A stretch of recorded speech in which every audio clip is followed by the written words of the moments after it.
Pemirsa, hubungan Ketua Umum Partai Gerindra Prabowo Subianto dan Ketua Umum PDI Perjuangan Megawati Soekarnoputri kembali disorot.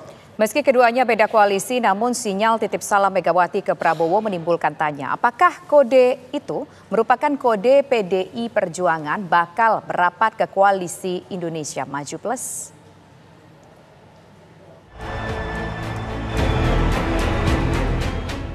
Gelaran rapat pimpinan nasional Partai Gerindra diwarnai dengan sorak-sorai seluruh undangan yang hadir.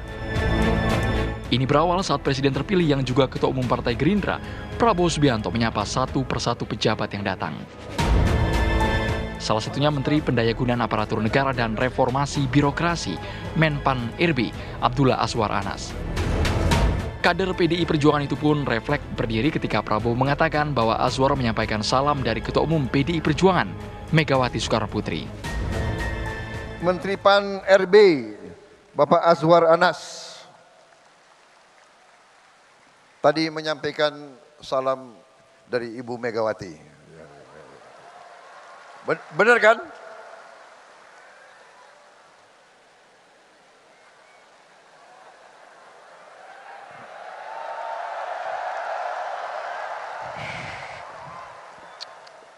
Kader yang agak tertib sedikit, ini ada Bapak Presiden di depan kita ini. Azwar Anas mengaku saat dapat undangan dari Prabowo langsung lapor ke Megawati Soekarnoputri.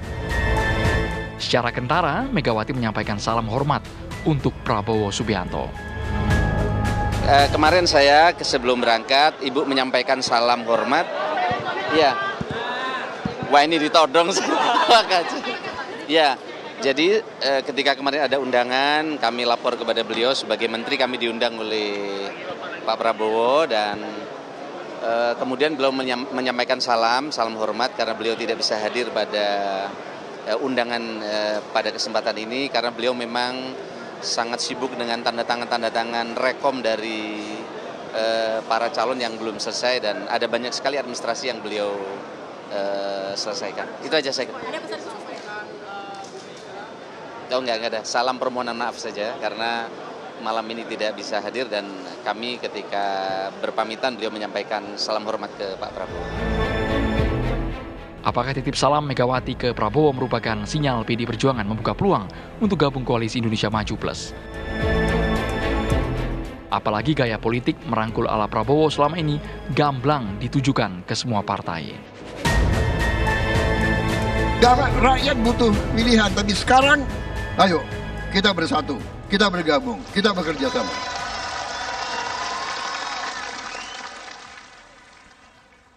Sama, PKS, ayo terima kasih, bergabung, ya kan? PKB, terima kasih, bergabung, jangan pergi lagi tapi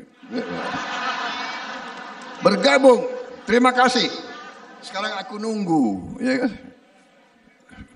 Mana yang mau gabung lagi? Akankah PDI Perjuangan mengikuti jejak mayoritas parpol merapat ke Prabowo? Atau titip salam Megawati sebatas basa-basi politik semata? Tim TV One mengabarkan.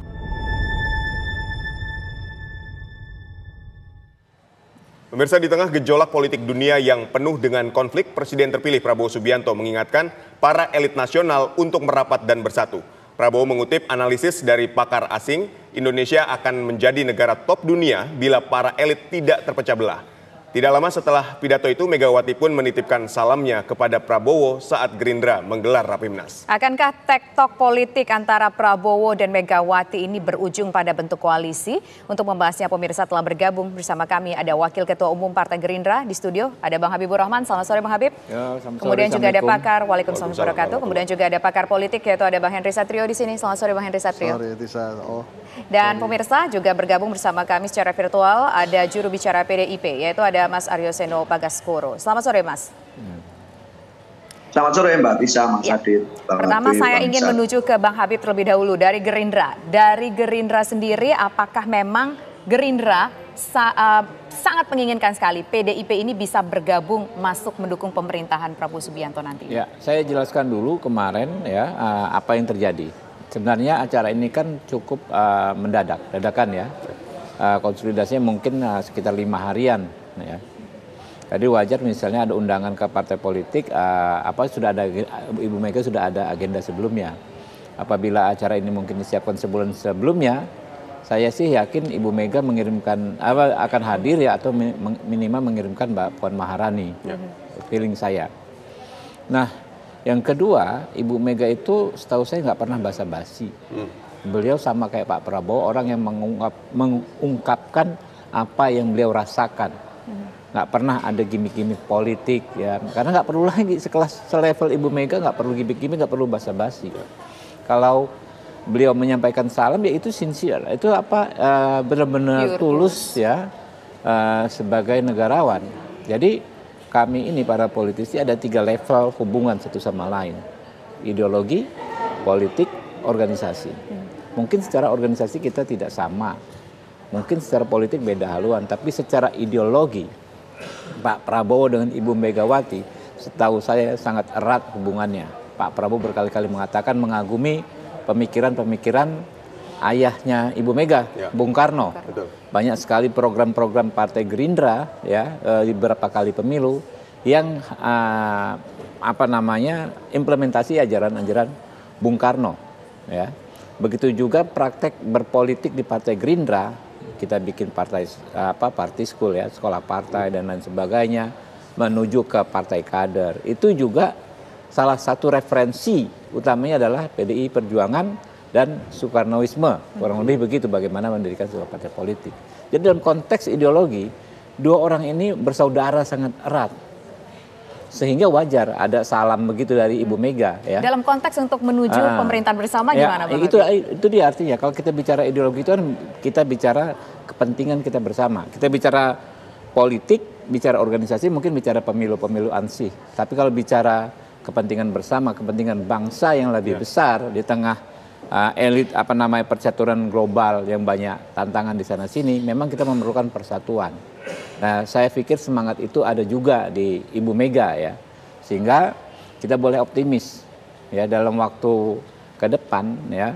Walaupun mungkin kita tetap saja bisa berbeda pendapat dalam beberapa hal yang detail teknis, tapi secara umum saya yakin ya punya semangat yang sama dalam satu frekuensi antara para petinggi-petinggi kita. Baik, kita sekarang menuju ke Mas Aryo Seno Bagaskoro. Mas Seno, Anda melihat apakah PDIP ini ingin bergabung ke Gerindra, ke bagian koalisi atau Indonesia Maju Plus ini? Ya, ini saya kira satu hal yang selalu kita salah persepsi ya. Artinya perbedaan pandangan di dalam pemilu itu kita anggap sebagai sesuatu yang begitu prinsipil dan kemudian mengubah. Artinya harus direkonsiliasikan sedemikian rupa. Padahal dalam konteks demokrasi modern, memang di dalam pemilu itu adalah sarana terbaik untuk merayakan perbedaan dan tidak perlu harus dipaksa untuk sama.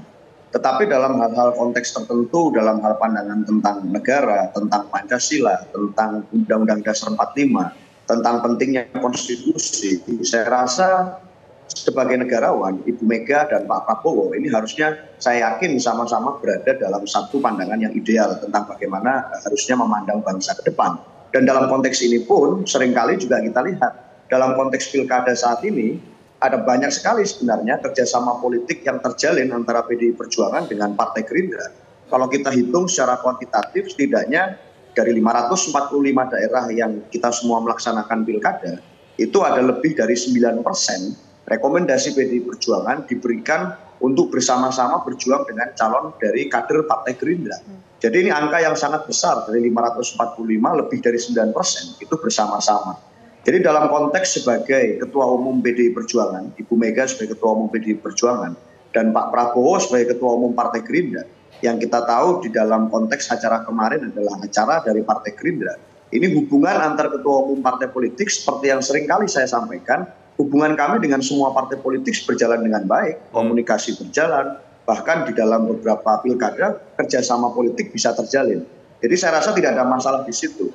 Bahwa ada pandangan atau sikap politik PDI Perjuangan yang mengkritisi terkait dengan pola intervensi kekuasaan, tentang pola cawe-cawe, tentang bagaimana adanya kritisisme kita terhadap jalannya Pilpres kemarin, itu tidak kemudian serta-merta menghapuskan bagaimana hubungan baik yang terjalin antara para partai politik, antara para ketua umum, dan dalam konteks yang lebih tinggi antar negarawan, ini tetap terjalin dengan baik. Jadi saya rasa salam itu adalah bentuk salam permohonan maaf yang disampaikan Pak Aswar Anas bahwa kami tidak bisa hadir, Ibu Mega tidak bisa hadir dalam acara kemarin, tetapi dalam konteks menjaga hubungan baik, komunikasi politik yang baik, apalagi menghadapi pilkada ini banyak sekali kerjasama kami dengan Gerindra, saya rasa itu adalah satu hal yang sangat wajar untuk kemudian terjadi di dalam forum tersebut. Itu Mas Adit. Oke, baik. Sekarang saya ingin menuju ke Bang Henry Satrio. Bang Henry Satrio, mungkinkah kira-kira kalau kita lihat komunikasi berjalan dengan baik antara Bu Mega dengan Pak Prabowo, kemudian juga di pilkada bekerja sama juga 9% rekomendasinya. Tapi kalau berujung, akankah ini berujung ke koalisi di kabinet? Gini, PDI Perjuangan ini DNA-nya perjuangan ya. Jadi memang pada saat mereka menempatkan diri di luar pemerintahan biasanya lebih kinclong. Dan PDI Perjuangan adalah satu-satunya oposisi yang mendapat reward langsung dari masyarakat. Jadi artinya oposisi dari Demokrat kemudian menang pemilu, Jokowi presiden. Nah kemudian reward selanjutnya tentu saja Gerindra ya, setelah 5 tahun full oposisi, kemudian akhirnya hari ini Pak Prabowo tinggal nunggu dilantik.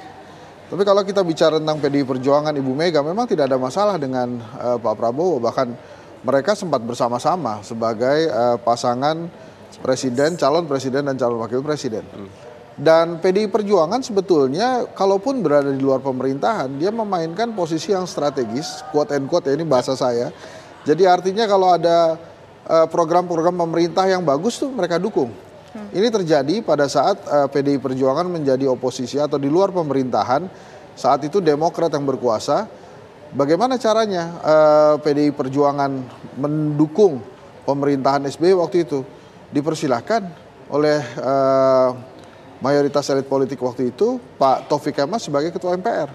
Sehingga bisa menjadi jembatan antara PDI Perjuangan dengan penguasa di Demokrat, penguasa Pak SBY. Jadi kalaupun nanti PDI Perjuangan tidak memutuskan masuk secara de facto ya atau secara nyata kasat mata menjadi koalisi Pak Prabowo bersama-sama di koalisi Indonesia Maju, mereka tetap bisa memainkan peranan-peranan positif dan itu pernah dilakukan oleh PDI Perjuangan. Jadi kalau kemudian PDI Perjuangan memutuskan tetap berada di luar pemerintahan, mereka akan menjadi kekuatan oposisi atau kekuatan di luar pemerintahan yang konstruktif tapi bermanfaat buat pemerintah. Jadi saya nggak terlalu khawatir dan sangat mungkin kalau kemudian MD3 tetap pada jalurnya saat ini dan artinya Mbak Puan atau siapapun nanti yang dari PDI Perjuangan kan akan menjadi ketua DPR. Bila itu terjadi, maka jembatan akan terjadi antara PDI Perjuangan dengan koalisi pemerintahan yang artinya komunikasi pasti akan berlangsung antara Pak Prabowo dan Ibu Mega. Saya sih yakin mereka bisa WA-WA-an sih, orang pernah bareng kan, pernah bersama-sama. Jadi ya kadang-kadang kita juga nggak perlu tahu juga apa ya isi WA mereka tuh. Tapi menurut saya sih besar kemungkinan mereka akan berkomunikasi. Bang Habib, ini Pak Prabowo ini menginginkan adanya oposisi atau semuanya akan dirangkul untuk masuk ke dalam koalisi? Tapi dijawabnya nanti usai jeda, tetaplah di Kabar Petang. Anda kembali di Kabar Petang, kita lanjutkan kembali dialog kita. Kita langsung ke Bang Habib. Bang Habib, apakah Pak Prabowo ini menginginkan adanya koalisi, adanya oposisi, atau justru semuanya ingin ditarik ke dalam koalisi? Jadi saya sering melihat Pak Prabowo, menyaksikan Pak Prabowo berbicara dalam forum-forum eksternal, apalagi internal, terutama internal. Di internal itu disampaikan, tapi nggak apa-apa saya sampaikan ini ya. Kurang lebih corak demokrasi kita ini tidak harus sama dengan negara-negara lain yang harus ada oposisi dan lain sebagainya. Di kita itu kan musyawarah, ya. Musyawarah itu kan artinya kita rembukan, gotong royong, musyawarah, rembukan. Apakah harus ada oposisi? Tidak. Tapi apabila misalnya yang berkehendak di luar pemerintahan, secara demokratis kita nggak bisa tolak juga, nggak bisa larang, gitu loh. Dalam konteks ikhtiar, ya tentu arahnya menurut saya Pak Prabowo ingin merangkul sebanyak mungkin. Tapi kita kan nggak bisa paksakan apa yang menurut kita ideal sama dengan di pihak-pihak lain. Pihak-pihak lain berpandangan, oh perlu kami mengkritisi dari luar, ya itu juga kita hormati. Itulah bagian juga dari dalam konteks dialektika musyawarah itu. Musyawarah itu kan nggak seharus sama-sama pada akhirnya dalam secara realistis ya kan.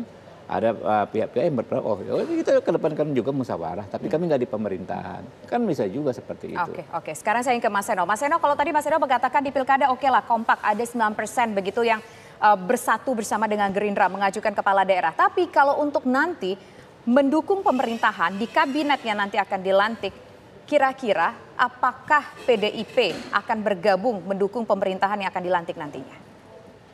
Mas Seno. Ya secara konstitusional kita menyadari bahwa sudah ada putusan dari Mahkamah Konstitusi yang final and binding terkait siapa yang akan menjadi presiden dan wakil presiden ke depan. Dan itu kami menghargai. Tetapi dalam konteks apakah akan bergabung atau tidak hanya karena satu salam dari sebuah acara, saya rasa itu terlalu jauh ya logikanya kalau melompat ke sana. Kita tentu pasti membutuhkan satu proses mekanisme partai dan dalam PDI Perjuangan kita mengenal bahwa posisi sikap politik partai terkait bergabung atau tidak di dalam pemerintahan itu akan diputuskan di dalam kongres yang secara jadwal akan dilaksanakan awal tahun depan.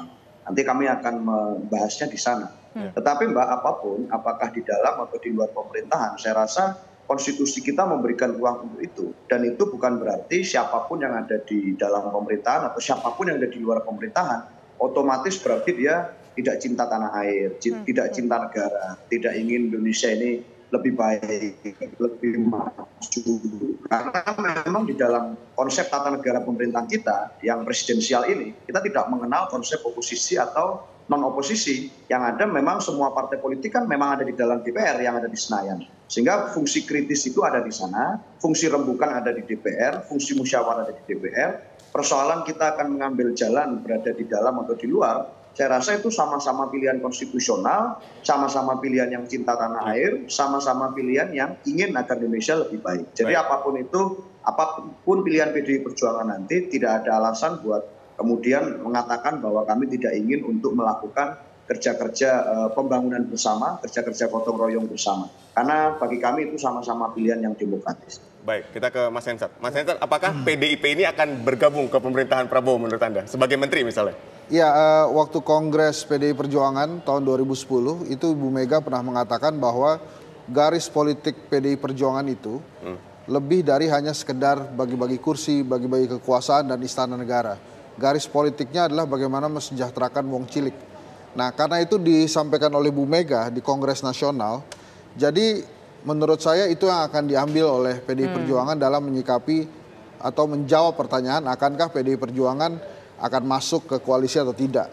Kemudian yang kedua, saya tadi sampaikan bahwa PDI Perjuangan pernah mengambil posisi di luar pemerintahan, tapi bisa tetap mendukung pemerintahan secara strategis pada saat Pak Taufik Kemas menjadi Ketua MPR.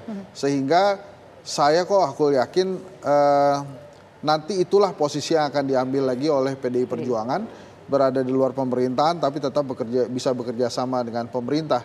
Dan satu lagi kuncinya adalah hubungan baik antara Pak Prabowo dengan Ibu Megawati Soekarno Putri. Dan karena ini adalah hubungan baik antar tokoh bangsa, we never know nanti akan seperti apa gitu kejadiannya, apakah di tengah pemerintahan akan bersama atau bergabung atau tetap pada posisinya masing-masing.